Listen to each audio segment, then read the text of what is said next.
सुलेखा अपने माँ बाप की इकलौती संतान थी। वह बड़ी मुश्किल से शादी के 8 साल बाद पूजा पाठ और बहुत सारी मन्नतें मांगने के बाद पैदा हुई थी। उसको लेकर उसके पापा हमेशा इतने इनसिक्योर थे। वो सिया को अपनी जान से बढ़कर भी प्यार करते थे। पापा को लगता था सुलेखा की सांसों के साथ मेरी सांसें चलती हैं, उसकी हर जरूरत को पूरा करते। और धीरे धीरे सुलेखा बड़ी होने लगी। पहले स्कूल गई तो फिर कॉलेज में चली गई। वो पढ़ने में बहुत इंटेलिजेंट थी और वह कॉलेज में भी बहुत अच्छे नंबर लेकर पास होती रही। सुलेखा के कॉलेज जाने के बाद जिंदगी में एक रवि नाम का लड़का आया। उसके विचार सुलेखा से बहुत मिलते थे। उन दोनों में इतनी दोस्ती हो गई, उन दोनों को पता ही नहीं चला कब दोस्ती प्यार में बदल गई। और रवि एक पंडित फैमिली से थे और सुलेखा जाट फैमिली से थी।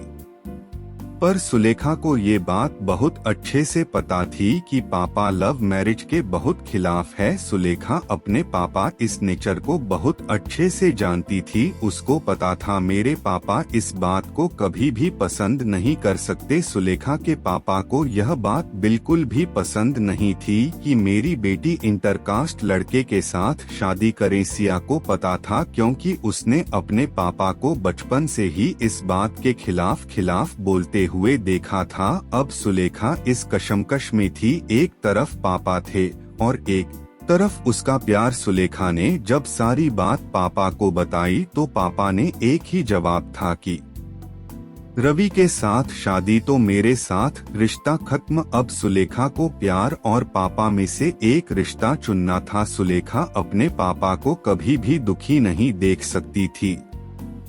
सुलेखा के लिए ये टाइम बहुत मुश्किल वाला था। सुलेखा ने अपने प्यार को छोड़कर अपने पापा को गले लगा लिया। सुलेखा ने अपने पापा की पसंद के लड़के से शादी की और अपने पापा के खिलाफ नहीं जाना चाहती थी। उसने अपने पापा के लिए राहुल को छोड़ दिया और राहुल को यह कह दिया कि मेरी जिंदगी में और बहुत सारे रवि आ जाएंगे। अगर मेरे पापा रूठ गए तो शायद कोई पापा और नहीं बन पाएंगे मेरे लिए। मेरे पापा मेरे भगवान हैं और अपने भगवान को कभी रूठा हुआ नहीं देख सकती। सुलेखा का मानना था कि प्यार करने वाले लड़के तो बहुत मिल जाएंगे मगर कोई और पापा की जगह नहीं ले सकते। सिया अपने पापा का गुरूर थी और उसने अपने पापा के गुरूर को कभी नीचे नहीं होने दिया। अगर सुलेखा की जगह कोई और लड़की होती शायद अपने प्यार को चुनती। पर सिया और लड़कियों से अलग थी। शायद यह उसकी ऊंची सोच का फर्क था। उसके लिए भगवान से पहले पापा थे। सुलेखा का मानना था जो माँ बाप इतने लाड़ प्यार से हर हालात में धूप छाव से बचाते हो उनके लिए प्यार को कुर्बान करना के लिए कोई बड़ी बात नहीं थी। पहला प्यार सुलेखा के लिए पापा थे। पापा सुलेखा के लिए परमात्मा का दिया हुआ सबसे